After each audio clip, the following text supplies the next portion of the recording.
조용한 아침의 나라 조선.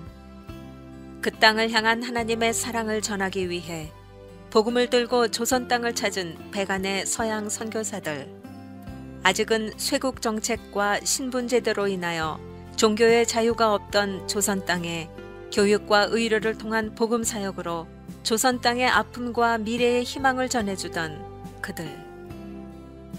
나라를 잃은 조선 백성을 위해 목숨을 걸고 일제에 저항하며 3.1운동의 배후 혹은 조력자였던 그들.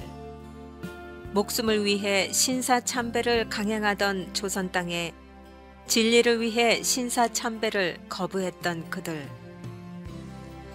조선 땅에 복음을 전하기 위해 자신의 목숨을 돌보지 않고 땅 끝까지, 그리고 한 생명이라도, 그리고 모두가 버린 나병 환자까지 끌어안은 그들.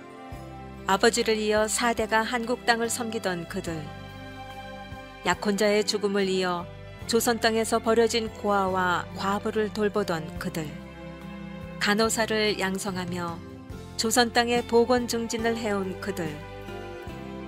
한국의 생명을 전한 위대한 선교사 50인의 이야기를 만나보십니다.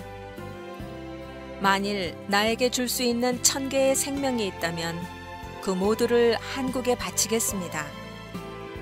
나는 웨스트민스터 성당보다 한국 땅에 묻히기를 원하노라. 오늘은 킬보른 선교사를 소개해드립니다. 1865년 캐나다 온타리오에서 태어난 어니스트 킬보른은 신앙심이 깊은 감리교도 집안에서 자랐다.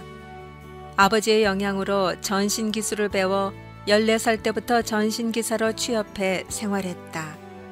이후 미국 버지니아에서 전신기사로 일하며 카톨릭 신자 줄리아와 결혼했다. 다시 시카고로 직장을 옮긴 킬보르는 회사 동료 카우만 소개로 시카고 은혜 감리교회에서 신앙생활을 계속했다.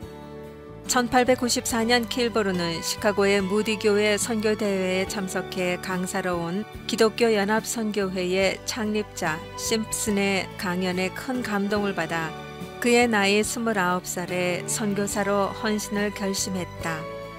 그는 직장 안에 전신기사 선교단을 조직했고 선교사가 되기 위해 1899년 무디 성서학원을 졸업하고 하나님의 신학교에서 신학을 공부한 후 1902년 만국 성결연맹에서 목사 안수를 받았다. 1902년 8월 그는 카우만의 초청으로 일본으로 건너가 카우만과 나카다 주지가 무디 성서학원을 모델로 설립한 동경 성서학원에서 활동했다. 선교사로의 헌신을 결심한 후 그는 8년의 준비 과정을 거쳐 일본에서 첫 발을 내디뎠다. 이것이 성결의 복음이라는 신학적 특색을 지닌 성결교회가 출범하는 계기가 되었다. 그리고 1917년 10월 31일 최초로 성결교단이 탄생되었다. 오지 선교사역에 특별히 관심을 둔 킬보르는 선교의 본질은 영혼 구원이라 믿고 특히 복음이 들어가지 않은 곳에 복음을 전하려고 애를 썼다. 그는 1903년 4월 동경 북쪽에 있는 우스노미아에 도착해 일본어를 배우면서 직접 지방 전도관을 세워 전도 활동을 했다. 킬보르는 일본에서의 자신의 전도 운동을 이렇게 평가했다. 오지에 펼쳐진 셀 수 없는 많은 마을에 전도지를 전달할 것을 생각할 때 불가능이라 할 수밖에 없지 않은가.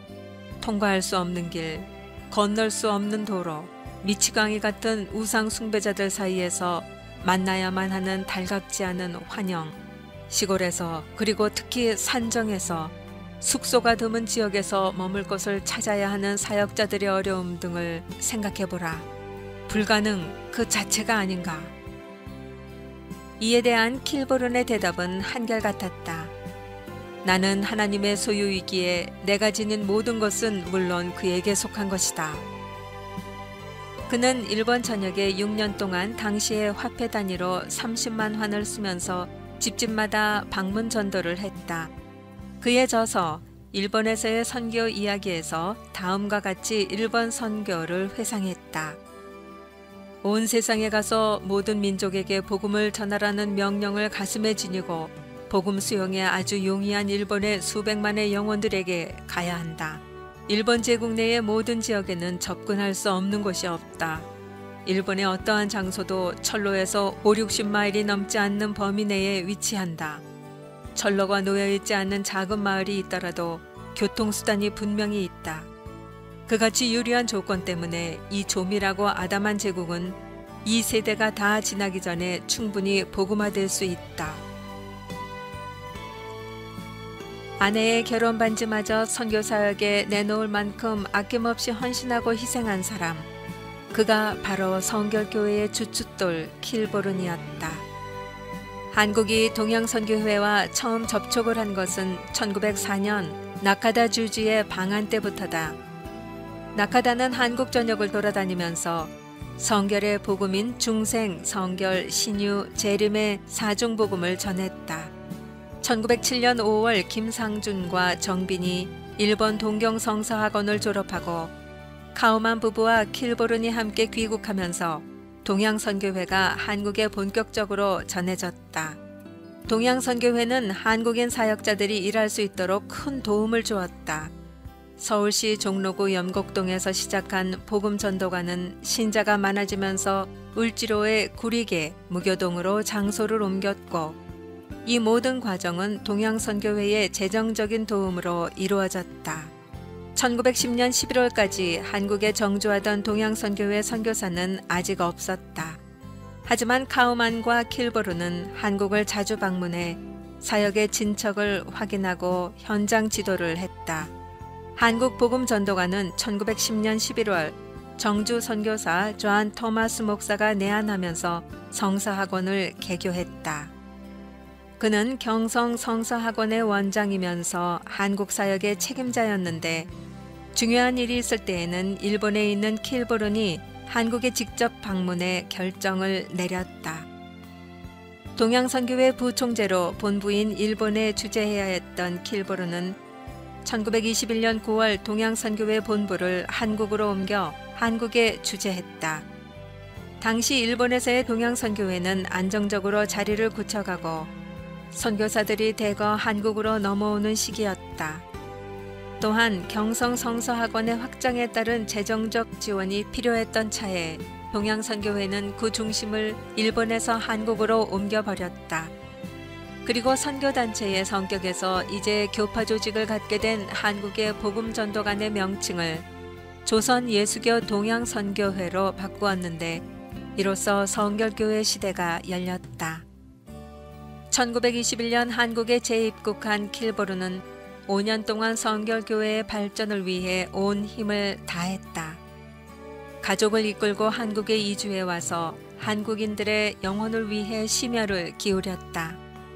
당시 최성모 목사는 그는 조선의 모든 영혼을 위하여 또는 전 동양을 위하여 불면불휴하고 기도했다 라고 수례했다. 이명직 목사도 킬보른을 선교사업과 모든 영혼을 위하여 쉬지 않고 기도의 생애를 보냈다고 수례했다.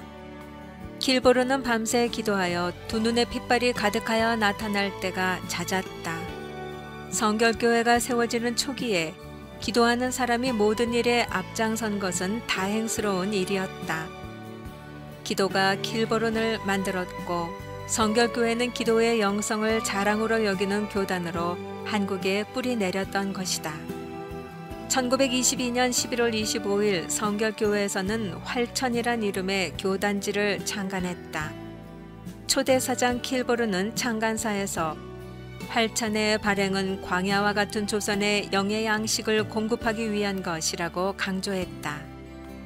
그는 활천에 60여 편의 사설을 남겼는데 복음 전도자며 교육가였던 모리스는 성경 다음으로 내 영혼을 감동시켰던 책은 킬보른 선교사의 작품 외에는 없었다고 말했다. 킬보른의 글은 직설적이면서 사람들의 폐부를 파고드는 힘이 있었다. 킬보른은 1924년 10월 카우만의 소천으로 동양선교회 총재가 되었다.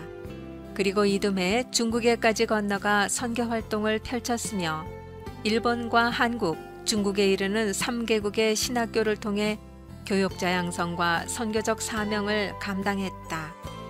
그런 후 1828년 4월 13일 미국 로스앤젤레스에서 갑작스런 뇌일혈로 하나님의 부름을 받았다. 그의 동료는 에녹이 하나님과 동행하더니 하나님이 그를 데려가심으로 세상에 있지 아니하였더라 라며 그를 추모했다. 킬보른의 마지막 일기장에는 다음과 같이 쓰여 있었다.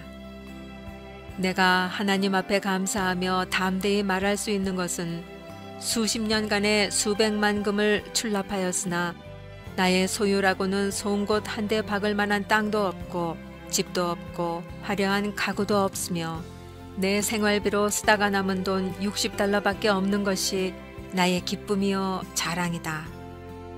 그의 외아들 어니스트 킬보르는 하젤과 결혼해 아버지의 뒤를 이어 한국에서 선교 사역을 감당했다. 1922년 내한해 경성 성서학원 교수와 동양선교회 성결교회 부총재로 활동한 그는 신사참배 강요에 반대했으며 중국 선교 사업에도 힘썼다. 어니스트 킬버른과 하젤은 에드윈, 엘머, 어니스트 삼형제를 도왔는데 이들은 서울과 중국의 미국인 학교와 미국 켄터키 에즈버리 대학에서 교육을 받고 모두 동양선교회 선교사로 활동했다. 3대를 이은 아름다운 선교 사역을 한 것이다.